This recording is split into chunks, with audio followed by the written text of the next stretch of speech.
makikita na natin si Kulas at si Mama.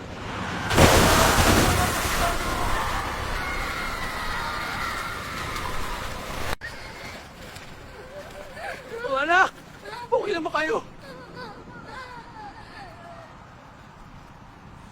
Pwede ka... Iho, are you and your kids okay? Anong nangyari, Mark? For God's sake, muntik ka na makapatay! Sorry po sir, imbes na preno ang naapakan ko, yung gas po ang naapakan ko. Go call the police. Iho, buti at malapit lang tayo sa ospital. Ali kayo at ipapatingin ko muna kayo. Huwag kang mag-alala, I will settle all the damages. Salamat po sir sa kabutihan nyo. Pero okay lang po ba kung sa kabilang ospital niyo po kami dalhin? Andun po kasi ang asawa ko at isa kong anak. I'm really sorry for what happened. May pinagdadaanan ka pa pala.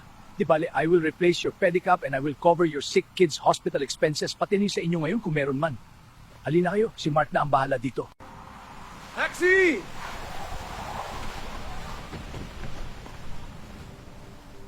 Yo, take us to the hospital on the other side. Mga bata, wag na kayo matakot, akong bahala sa inyo at sa papa nyo ha. Pupuntahan din natin ang mama nyo at kapatid nyong may sakit. Salamat po, Lolo. Andito na po tayo. Keep the change, Iho.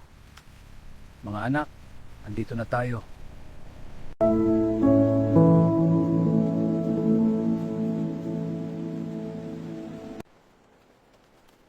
Iha, good evening. Can you tell us where is the emergency room?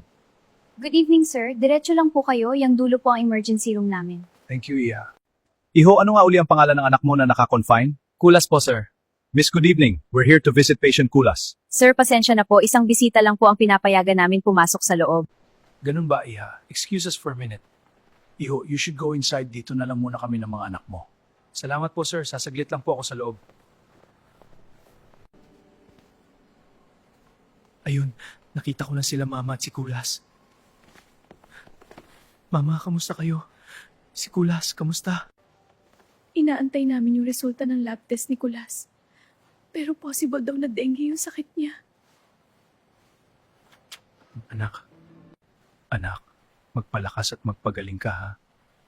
Asan sila Isagani at Kikoy, Papa? Sa labas ma, isang bisita lang ang pwedeng pumasok dito sa ward. May kasama silang matanda, yung nakabangga ng pedicab ko.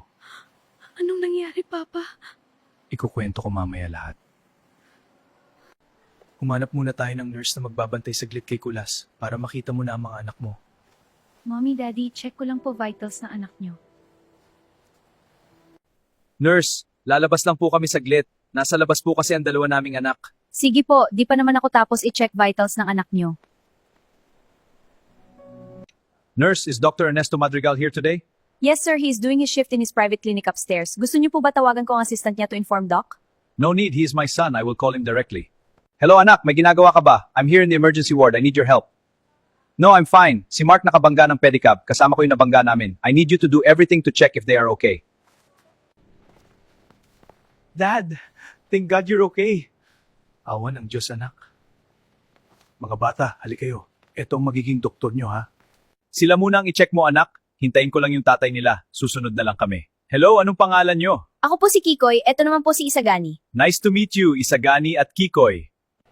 Halina kayo, Isagani at Kikoy, i-check namin kayo. Pagkatapos, kakain tayo, ha?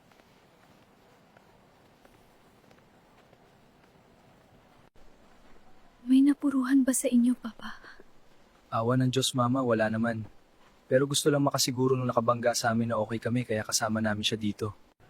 Ipapacheck niya daw kami, sagot niya lahat ng gastos. Papalitan din daw niya yung pedicab ko. Ang bait naman nun pa, gusto ko siyang makita para mapasalamatan. Asan na ang mga anak natin, Pa? Baka pinacheck na ni Sir sa doktor dito. Ayun si Sir. Dad? Linda, anong sinasabi mo? Linda! Anak ko!